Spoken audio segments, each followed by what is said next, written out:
Ya, kita akan melakukan analisis taktik pertandingan El Clasico leg kedua Copa del Rey, Barcelona melawan Real Madrid.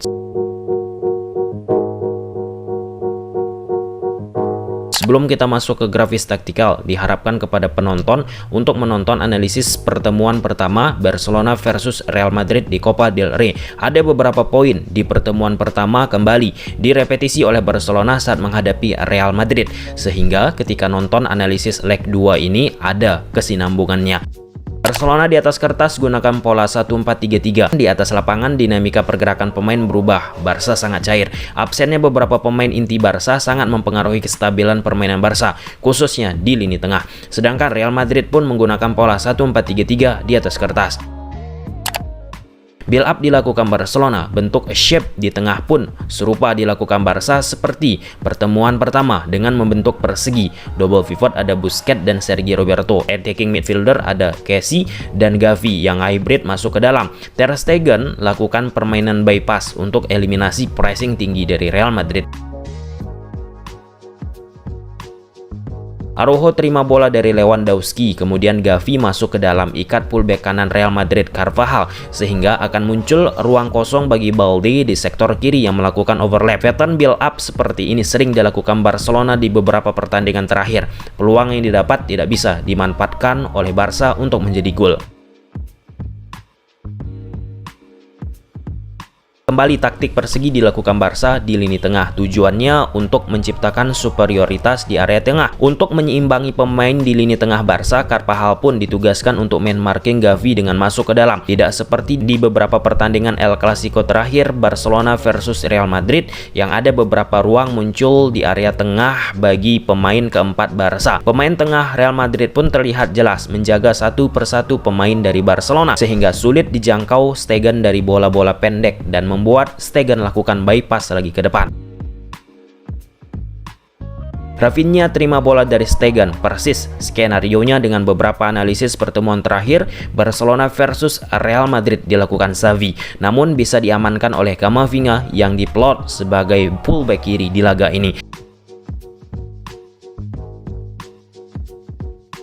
Gavi bermain sebagai false winger berhasil ikat fullback kanan Real Madrid Carvajal, lalu muncul Balde dari sisi kiri, lakukan overlap untuk dapatkan bola dari Gavi. Pattern ini bisa menghasilkan peluang, namun Barca tidak bisa menghasilkan gol.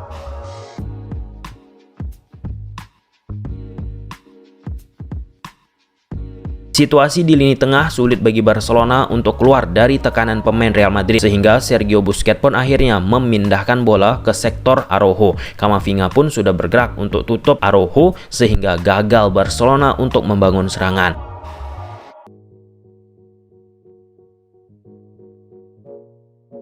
Semakin tinggi Barca menekan, terlihat bentuk shape Barca dari 4-3-3 berubah menjadi 3-2-5. Dengan tidak adanya Frenkie de Jong, Pedri, dan beberapa pemain lainnya, lini tengah Barca pun dari sisi progresif passingnya untuk menuju ke depan sedikit menurun. Beberapa kali akhirnya pemain Barca yang sudah mengurung ke depan melakukan back pass ke belakang, salah satunya seperti di momen ini.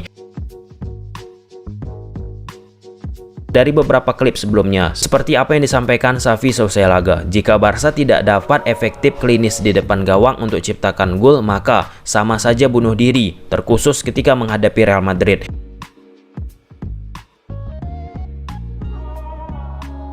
Bola yang dikontrol Camavinga lepas, berhasil direbut pemain Barcelona. 3 versus 2 terjadi, namun peluang yang didapat Barcelona tidak bisa secara klinis untuk dimanfaatkan.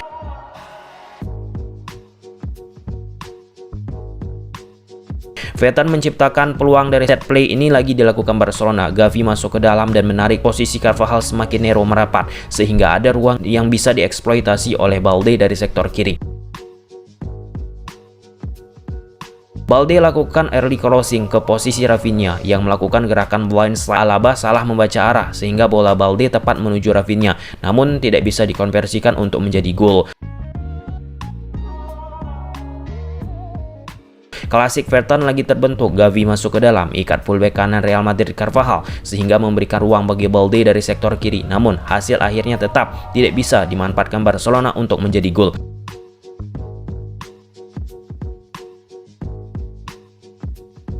Real Madrid terbilang tidak banyak peluang yang mereka ciptakan dari situasi permainan open play, namun dari situasi transisi atau counter attack sangat ampuh untuk menyulitkan Barca. Lini tengah Barca di momen ini pun sulit melakukan duel 1 versus 1. Modric yang sudah melewati Sergi Roberto akhirnya harus melakukan foul.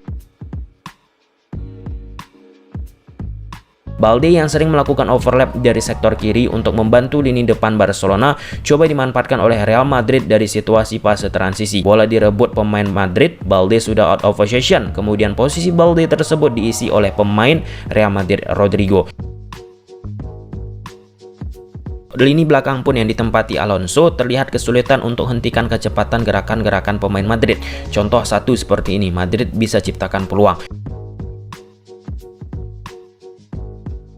Momen kedua, posisi Alonso berhasil dikecoh Modric sehingga Rodrigo mempunyai space untuk menerima bola early crossing dari Carvajal. Alonso yang coba clearance pun gagal dapat bola tersebut.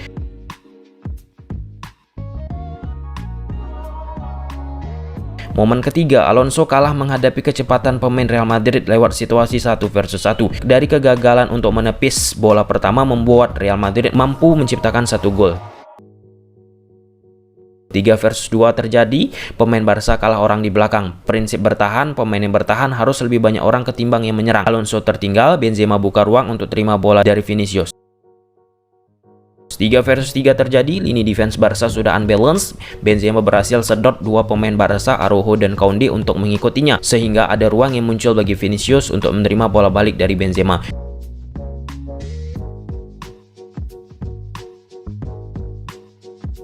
Eder Militao, seorang bek, dengan mudah eliminasi lini tengah dari Barcelona untuk memprogresikan bola ke posisi Modric. Lini tengah Barca kalah power dan tertinggal. 5 versus 4 terjadi. 5 pemain Real Madrid melawan 4 pemain Barcelona. Rodrigo tarik bek Barcelona untuk mengikutinya sehingga ada ruang bagi Benzema dan tercipta gol untuk Real Madrid yang notabene sebelum gol pertama yang mereka ciptakan tadi, Real Madrid tidak banyak loh untuk bisa menciptakan sebuah peluang.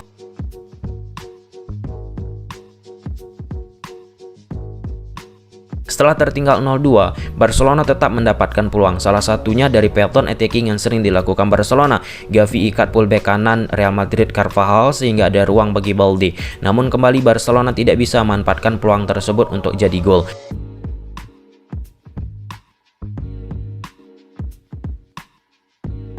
Barcelona melakukan foul di kotak penalti, membuat Real Madrid mampu memperbesar keadaan menjadi 0-3 lewat titik putih penalti.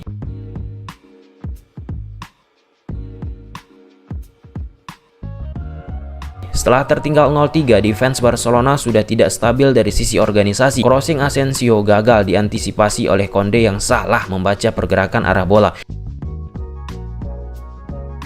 Di momen lain, Koundé sudah tertinggal out of possession karena berhasil dilewati Vinicius. Terjadi 3 versus 2. Asensio dapat space, namun Real Madrid di momen ini tidak bisa memanfaatkan untuk menjadi gol.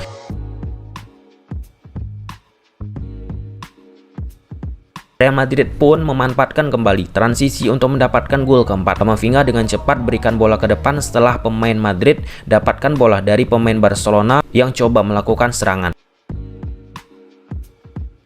3 versus 2 terjadi, defense Barca kalah orang. Benzema buka ruang untuk terima bola dari Vinicius, persis seperti skenario pertama gol Real Madrid ke gawang Barcelona di laga ini.